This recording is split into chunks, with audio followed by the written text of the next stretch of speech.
Good evening, everyone. Good evening. Welcome to the Curriculum Committee of the Board for Monday, April 8th, 2024. Is there any public comment on tonight's agenda? All right, seeing none, I'm going to pass it over to Mrs. Grigaitis. Thank you, Ms. Marina. Welcome, everyone. We do have three things on our agenda for this April meeting. Our first agenda item is titled Elevating Leadership, Instruction, and Family Engagement in Schools Serving Multilingual Students.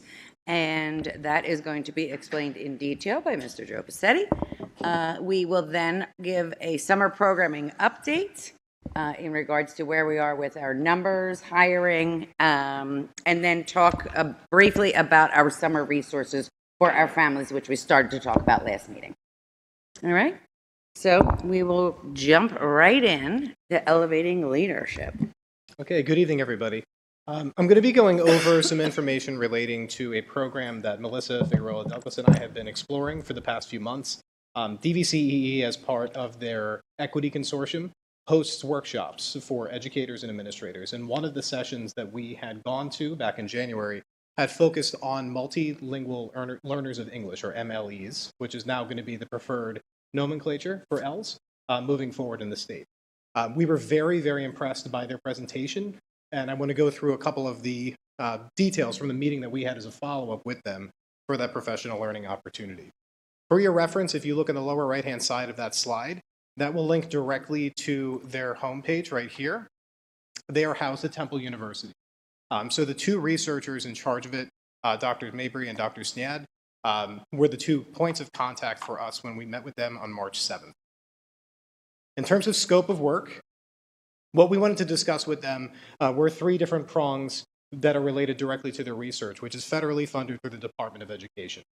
What they're particularly interested in paying attention to with the Temple University Life program is ensuring that they're advancing inclusive learning environments that reflect and value linguistic diversity, engage multilingual families and the local community to support student success, and then support both ESL and mainstream classroom teachers in implementing evidence-based practices in the teaching of MLEs, or multilingual learners of English. That three-pronged approach was something that was very attractive to us, both in their presentation and our follow-up meeting, for a variety of reasons. One of the things that we do know about the district is that we have more students who are under active monitoring or students that require direct services for EL services. Because of that increase in population and increase in need, we want to make sure that we're taking stock while simultaneously implementing practices that will help support teachers with the growth of those students, as well as bringing families into the district in a more inclusive way. What we had discussed as a potential timeline is a 2-year plan. This is a very flexible plan at this point. This is very tentative. But we had seen a really natural inroad with the EIB leadership teams, both at the district level and at the building level.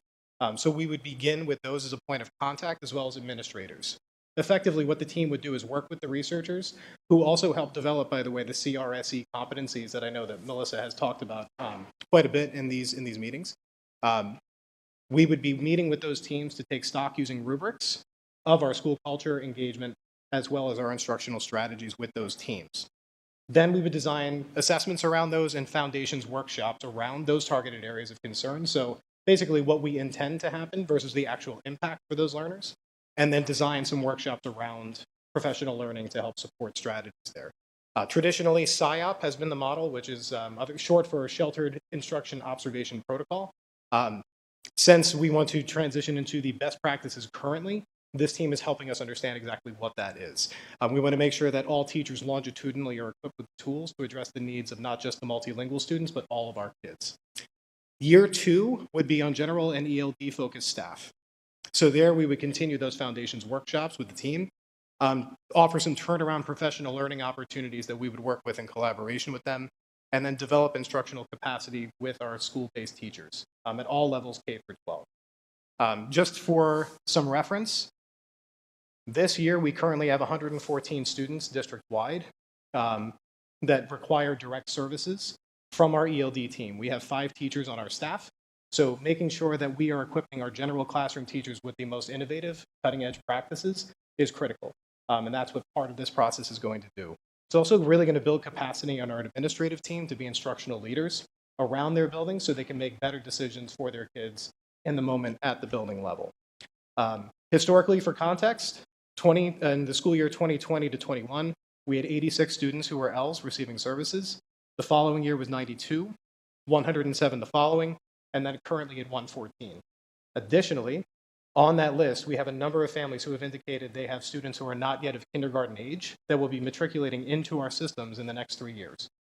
Because of that, we want to make sure that we are also prepared, honoring those students' dignity and making sure they see reflections of themselves in the curriculum, as well as get support in those research-based best practices and strategies. So we had an encouraging meeting with them. Melissa and I are working with them to make some adjustments to the way that they have a proposed timeline, but they've been very flexible with that. In exchange for that, they would be asking for some access to data, which is part of the federal grant that they have through the Department of Education. Details on that forthcoming. Happy to answer any questions or points of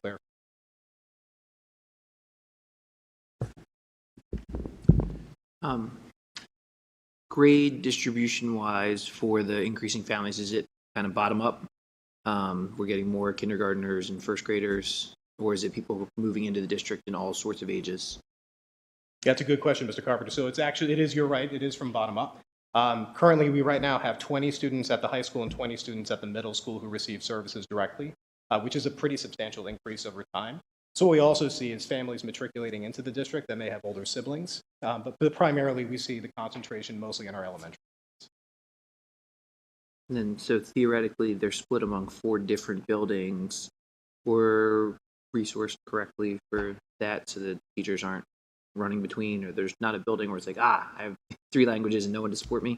Yes, yeah, that's correct. So that, and also this is going to be an effort to make sure that we're vertically aligning all those supports, so we are consistent in all of our practices. That's part of this process. I just want to say I'm thrilled, ecstatic, over the moon to see this on tonight's agenda. So just want to say thank you for the proactive reaching out and securing this opportunity for our students and for our families. One question I had, I was just glancing at the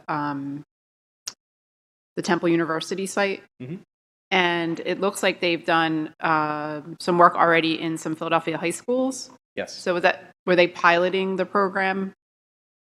Yeah, so that's a good question, Ms. Marino. So they, in addition to piloting, those are the ones that they're formally partnered with in their second year of implementation. So it's a 5-year grant opportunity for them. Okay.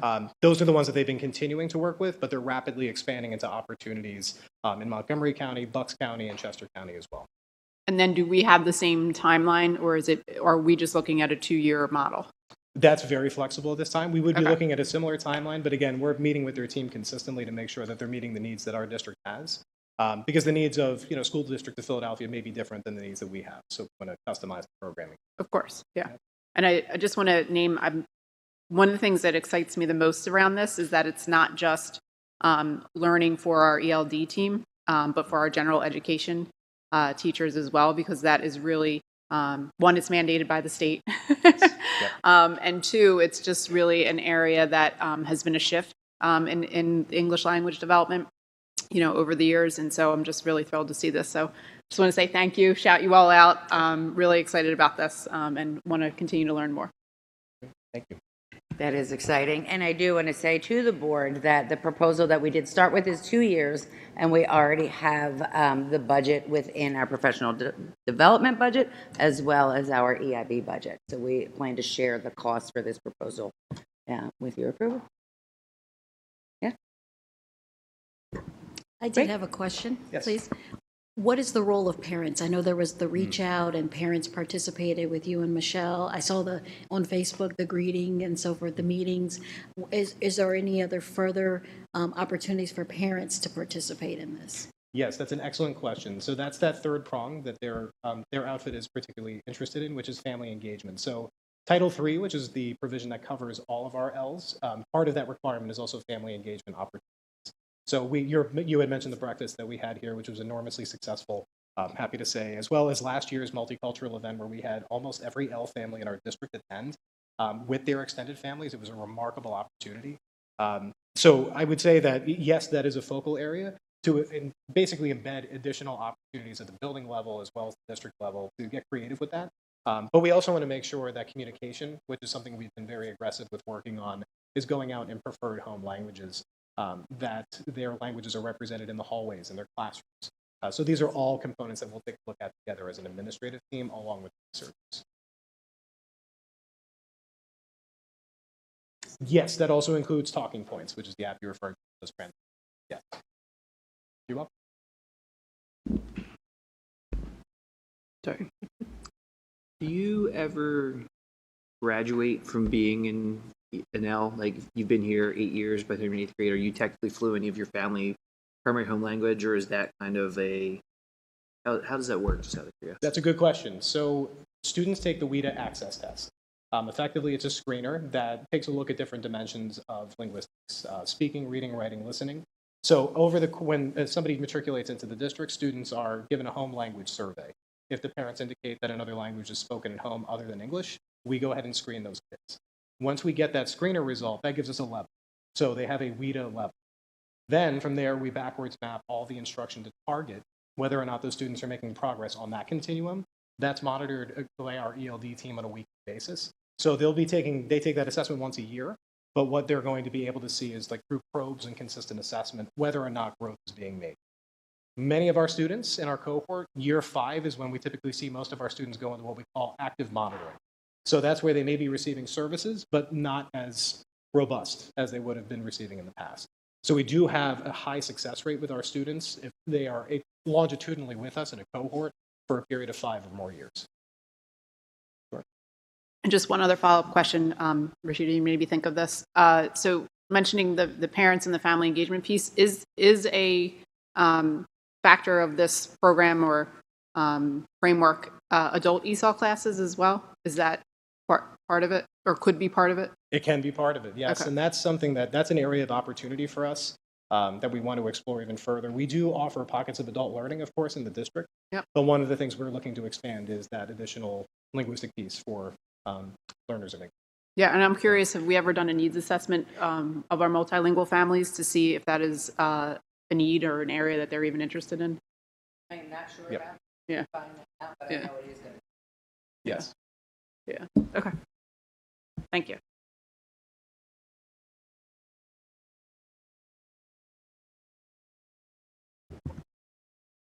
That's okay. I'm learning how to use the button. How does this look for students with special needs who are also, English language learners? How does that look for them? Is the timeline extended?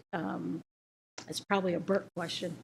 But I'm just thinking about, how does this program look for them in terms of, are we giving them extra time? What does the WIDA look like for them, et cetera? It's going to be very customized to the students' needs and SDIs if they have IEP. Mrs. Burke can speak more at that point.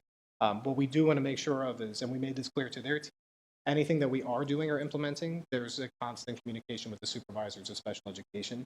So we do have that coordination for students that may have both designations, right? But again, it's going to be very focused on our student population and their needs. So to answer your question, highly customized communication with service. Yeah, the biggest issue we would run into is when to evaluate a student. If we suspect that a student may be a student who does not speak English, might be a student with a disability as well. Sometimes we're able to test in the student's language, which would be very, very helpful. But they have to be here in the United States and or speaking the language here for at least 3 years before we can evaluate the student. So we want to make sure that we're not calling a student with a disability where it may be the case that the language is impeding.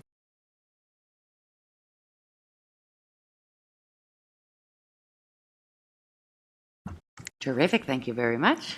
Thank you. We will then move on to our summer programming update. And again, we just wanted to provide you a brief update of where we were. Last Friday was our date for our families to let us know if they were attending. And Mr. Merck is going to give us.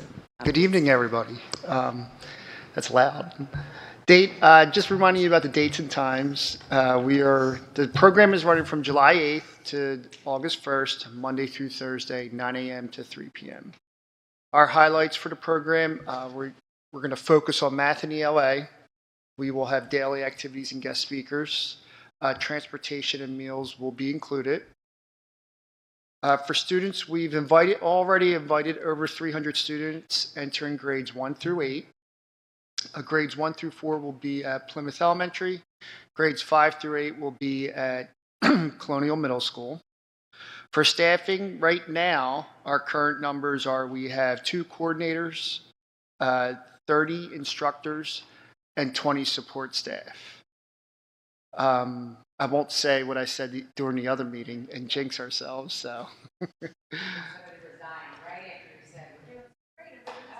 Yes. But, so yes, things are moving according to plan. Right now, Mr. Passetti and I are working with the coordinators to just iron everything out, have all of our communications ready, all of our directions for teachers, the training for teachers, and making sure the curriculum materials will be ready to go in July. And How making many- sure our student lists are full. Yeah, I was saying, how Yes. many do we have? We invited over 300, and what are our numbers, give or take? So we're on our second wave of invites right now. We have the staff to bring 300 students in.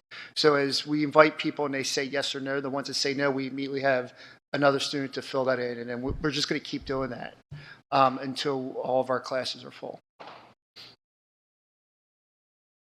What type of participation are you expecting from students? The 4 days for the whole time, or if students or families are away for a couple days, what's the expectation? We are requiring that they attend all 4 weeks. Okay, great.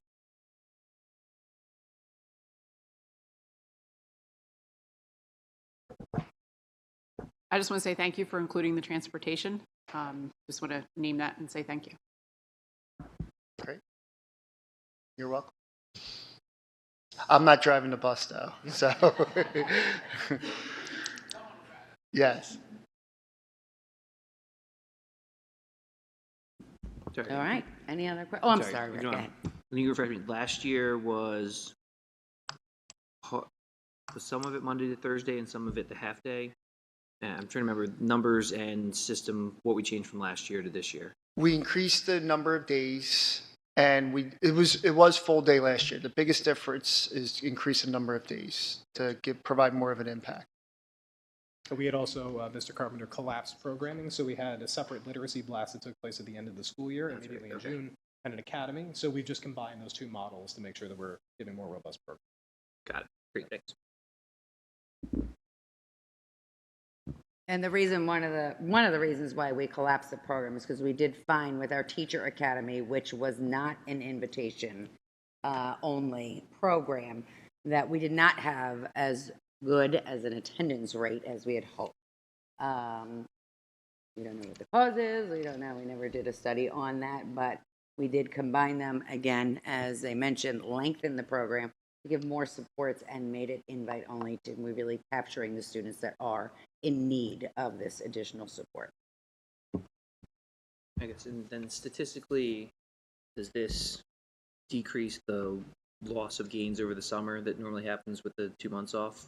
Is that sort of, it's the bridge? And Ideally, what we were hoping for is that we maintain where they left off at the end of the year, that we don't incur any of that summer learning loss. Yep. All right, and then the final thing on our agenda, we just wanted to share a little bit. Mr. Winchester had brought up at our last meeting about our newly registered students that arrive over the summer. So we did sit as a team and go through some of the resources that we did have in the past, and some of them did go away because we did have a lot of summer programs. So we are able to bring back a majority of them, and some of them we have added. And we had also talked with Karen Burke, who works with our registration department. So upon registration of new families, we will be providing, whether they are elementary, middle, or high school students, the items that you see above. We've always had our summer reading list. We will make sure that we are more intentional with providing them to all of our new families as well as some summer skill builders based on what the standards were covered that previous school year. And then we will reintroduce our families to an online resources list. Again, making sure that it is not something that they have to log on to as a Colonial student, because they won't have access to those materials until the rollover takes place with registration. So if I'm a new family that's coming in from another state or wherever, and I don't happen to have technology, I don't have that one-to-one, I don't get access to that until the school year starts. Is that correct? That is correct. For the access to the technology, I know that we do provide loaners throughout the summer. So that is a possibility we can do, but they wouldn't necessarily have access to some of our software programs until the rollover takes place. Yeah, so if we could just be mindful that we might have families coming in, and so a technology assessment would be important at the same time. Yeah. Agreed. Thank you. And I know we do orientations and tours for like a fifth grader going to the sixth grade. We do the same things for families for, in addition to the academic, like learning the buildings and everything, like the social, just connect with other people. Like those opportunities exist for them in some ways, like the week or two before school starts, or? They do. So typically the new student orientations occur in August. Okay. But however, at any time, if we have a student that is feeling anxious for another reason or doesn't want to wait until August at any time, especially because our buildings don't have students in them over the summer, our principals do arrange for tours. Our counselors also come in typically 2 weeks earlier than the rest of the staff, and they also support with those transition plans.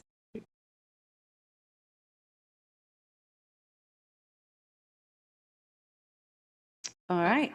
Oh, I'm sorry. No. Two follow-up questions. One is, in the past, there's been questions about summer reading lists.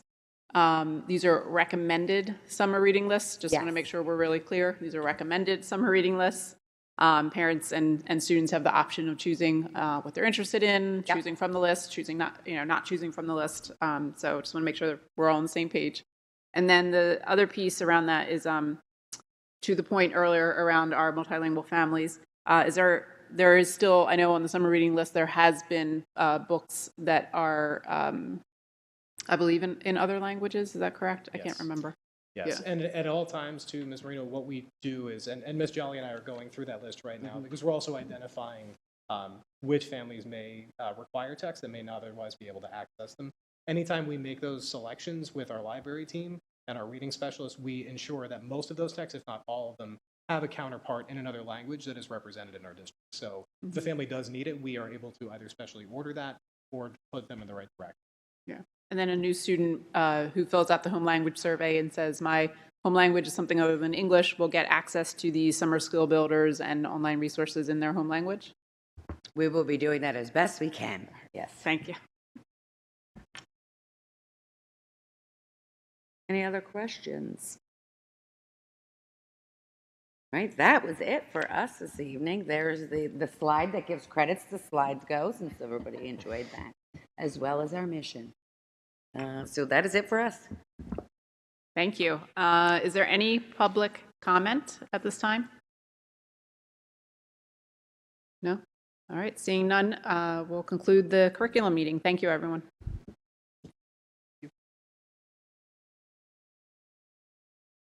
All right, we will move right into the community relations meeting. Is there any public comment on tonight's agenda? All right, seeing none, Mrs. Burke, I will turn it over to you. I can turn this on. Good evening, everybody. We have a pretty short meeting tonight. So there are four items on the agenda tonight. The first is an update on the PW Resolve Room. The second are EIB updates, and I will be speaking on behalf of Dr. Figueroa Douglas. And third is our website app update. And fourth is the PW Alumni Association. So first item, Just as an update for where we are with the high school Resolve Room, as you know, we do have, this was our first year for the Resolve Room at the middle school, and so far it has been a resounding success. We're very thrilled with how it's going. We met a couple weeks ago with the folks from Neurologic, Lakeside Neurologic, and as well as our Resolve Room person, who is Nafisa Green, as well as her supervisor from Neurologic, as well as the vice president from Neurologic, as well as the person who is doing the training from Neurologic. So, and we had representatives from the high school there, as well as representatives from the middle school, talked about what the successes have been, what areas of growth we are seeing, and what our plans are to implement and follow through for next year, and also got to answer questions for the high school, how they see this program being able to be implemented at the high school. So all in all, it was a great discussion. I received a follow-up email from Brian Dager from Lakeside Networks, who is the one who is basically vice president, letting us know that they appreciate our the collaboration, and also to let us know that they are actively seeking somebody to fulfill that position. And we made it very clear that our bar is pretty high. And that we would hope to have somebody as engaged and as knowledgeable as Nafisa Green, who is running the program, and that we are never letting her go. So we did make that perfectly clear. So I'm pretty excited. I'm glad that they are starting the search now while there are people out there, I hope. Certainly, we will be part of the interview process when they have some names for us. So we will make sure that the high school has a say in this as well. And I will keep you updated as to how things are going. But we're all very excited about doing this. Any questions? Karen, I just did, knowing that the high school population, student population is larger than the middle school, and the middle school has Nafisa, will we have 2 staff for the high school, just 1? It's still the Yeah, I grant? think for right now, we'll start with 1. If we see that there's a need for more, then we'll explore that moving forward. But between the staff that we have 2 community counselors. We do have a behavioral counselor for our students with IEPs. We have supports from the IU. We have a number of staff that are there. So let's first, we want to see, and we're hoping that the students moving forward and coming up to the high school will have learned some of these skills, and maybe it won't be as necessary, but we'll keep an eye on that. That's a good point. Thanks. Any other questions? Okay. Moving on to EIB updates. I'm speaking on behalf of Dr. Figueroa Douglas. There have been significant leadership developments within EIB since the last CCOB meeting. EIB building leadership teams were held on February 28th and 29th. Laura Ogburn, a representative from the University of Pennsylvania, collaborated with Melissa Figueroa Douglas to co-facilitate discussions on our PSSM data from earlier in the school year.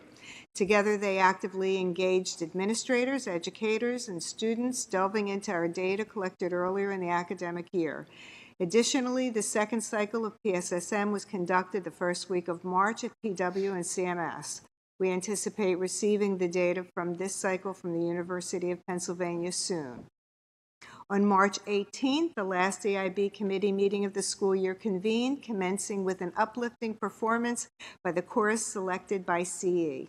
This was followed by an EIB community carousel where parents and community stakeholders gained insight into the ongoing commitment to EIB within each school, facilitated by the EIB initiative by rotating to each table during the meeting.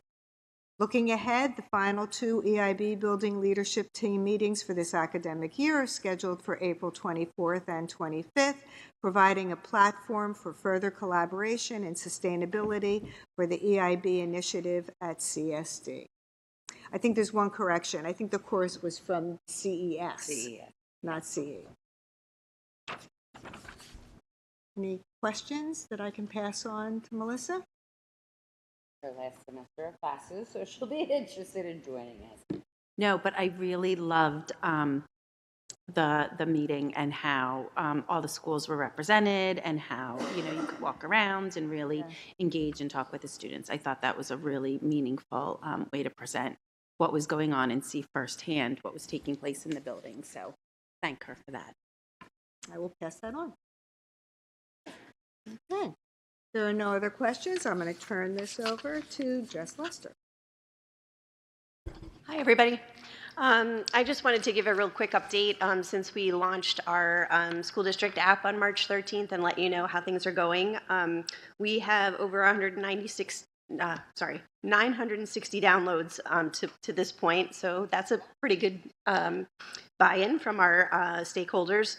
And certainly there were spikes when we sent out the email and did all the publicity, and then when we did a reminder. So I'm learning that I need to keep reminding people, and we also need to kind of, based on what I'm seeing in terms of the lists that people are signing up for, because they can sign up for push notifications from various schools, that I need to remind people how to do that as well, because I don't see a ton of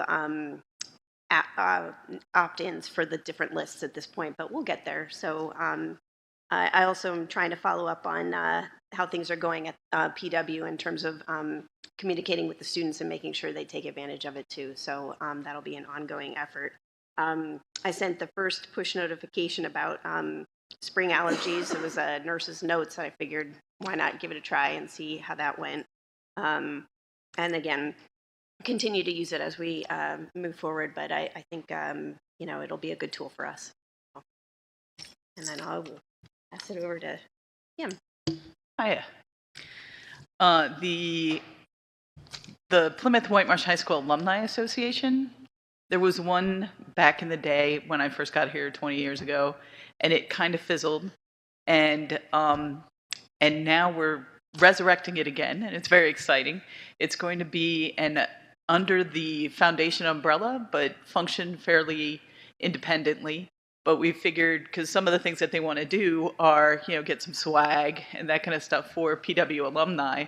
And so in order to collect money and that kind of thing, it makes sense for it to be under that, and also to be a 501c3. There are about a dozen people on the committee. They come from all decades from 70s to now, including a 2023 graduate. So we're trying to make sure that it covers the gamut as far as the needs of the alumni. Their focus, they want it to focus on, I know some alumni associations, they do things like a scholarship fund and all that kind of thing, and those are already existing under the foundation umbrella, and at some point we'll probably sneak into that and kind of be a part of that, but for now their goal is connecting. So their idea is to connect alumni with other alumni, as well as alumni with the school. So one of the things that they were talking about is working on business connections, for the internship program. So we're also going to be working with Beth Rickard at the high school to connect. She's the internship coordinator, just to kind of have that database of people available. And then our first event is going to be an all-alumni picnic at Foundation Day. We figured there are a couple things that are good about that. One, it's already a fun-filled day, family fun. It's October 13th. It's a Sunday. And we like that because we wanted to have a picnic, but we have no idea how many people are going to show up. So it's going to be, here's your food trucks. So come get your food from the food truck and meet under your decade. So we'll have tables and signs that have, 80s, 90s, and so that people can find people from their decade. So that's going to be our first big event. But They're also going to be coming out to like the municipal days and graduation. Hopefully we'll have a table there, and homecoming, that kind of thing. So they're going to have a table at events that just say, hey, we're here, sign up, make sure you keep your information current so that, and, so 4 or 5 times a year, you'll get a newsletter in an email that says, here's what's going on. They want to be involved in helping make sure that reunions both happen, and that, if people need help organizing their reunion, that there's a team of people that can help. So it's really going to be dedicated to connecting people.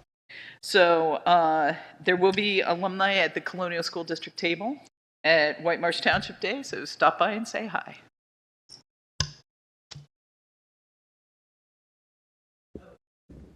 Are there any questions? I also forgot to ask if there were questions about the app, sorry. Oh, that's great. And I've heard a lot of good feedback about the app, so thank you. Yeah. Question about the push notification you sent out. Was that only to the subscribed push users, or did that go out through the main channel through text message too? The nurse one. Speaking of the allergies. Achoo. No, we did that through the district e-Friday folders, so it didn't go out as a separate email. Did we? I'm sorry. I'm blanking. I don't think we did. I remember getting it, but I don't remember subscribing for the opt-ins for the various schools. So I was curious. Oh. That's why. Yeah, we may have. I apologize. There are a lot of messages that go out. I lose track sometimes. The other thing I was going to say, connected to the alumni group, and I'm hoping, Kim and I have talked about this, and I'm not sure that you talked about it specifically with your group, but one thing I'm hoping for is that we'll just continue to build our database, and maybe at some point we'll be able to, survey them and collect information. Where did you go to, how far did you get in your, after graduation in your educational career, if you went to school, or what other career paths did you take? And then I would love to collect some of that information and include it in future year in review publications that we do or on the website. So. Anything else? All right. Is there any public comment on anything this evening? All right, I'm going to do a push. There's a jazz cafe going on over at the high school. We had some of the performers here last month, and it was amazing. So we are hopefully going to go over there and listen to a little bit of music. So this meeting is adjourned. Thank you.